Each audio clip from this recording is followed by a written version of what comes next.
क्या आप जानते हैं यह रहस्यमयी प्राणी आखिर श्री मंदिर के नील चक्र में क्यों है? इसका राज छिपा है ओडिशा के महाभारत के पन्नों में। हम बात कर रहे हैं नवगुंजर की, और इसकी कहानी आपको एक बहुत गहरी सीख देगी।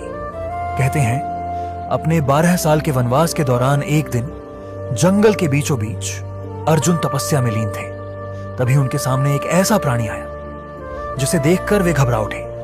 उस प्राणी का सिर मुर्गे का था, गला मोर का, कंधा बैल का, देह शेर की, पैर हाथी, बाघ और हिरण के, पूंछ सर्प जैसी लहराती हुई। और सबसे अनोखी बात तो यह थी, उस प्राणी के पास एक हाथ मनुष्य का था जिसमें उसने एक कोमल सा कमल पकड़ रखा था।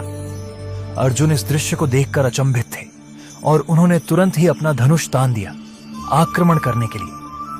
परंतु उस प्राणी में कुछ तो ऐसा था कि वे रुक गए, और उस क्षण में अर्जुन समझ गए यह कोई सामान्य प्राणी नहीं, यह माधव का रूप है। यह था नवगुंजर, विष्णु जी का एक अलौकिक रूप। एक ही शरीर में 9 अलग जीव, जैसे प्रकृति की हर शक्ति उसमें बसी हो। परंतु अर्जुन इस मुलाकात का कारण नहीं समझ पाए। तब माधव ने उन्हें समझाया कि दैविकता का कोई एक रूप नहीं होता।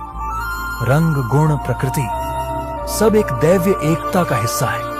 इंसान को दिव्यता किसी भी रूप में मिल सकती है, वे हर जगह हैं, और कई बार वह रूप जिसे मनुष्य सोच भी नहीं सकता, उस स्वरूप में भी दैविकता की झलक होती है। और यही तो ओडिशा की खूबसूरती है, जहां स्वयं प्रभु एक नहीं अनेक रूप में मिलते हैं। इसीलिए श्री मंदिर के नील चक्र पर 8 नवगुंजर खड़े हैं, मंदिर की रक्षा करते हुए और हमें याद दिलाते हुए कि ईश्वर हर रूप में व्याप्त है। भारत से जुड़ी और कहानियों के लिए फॉलो करें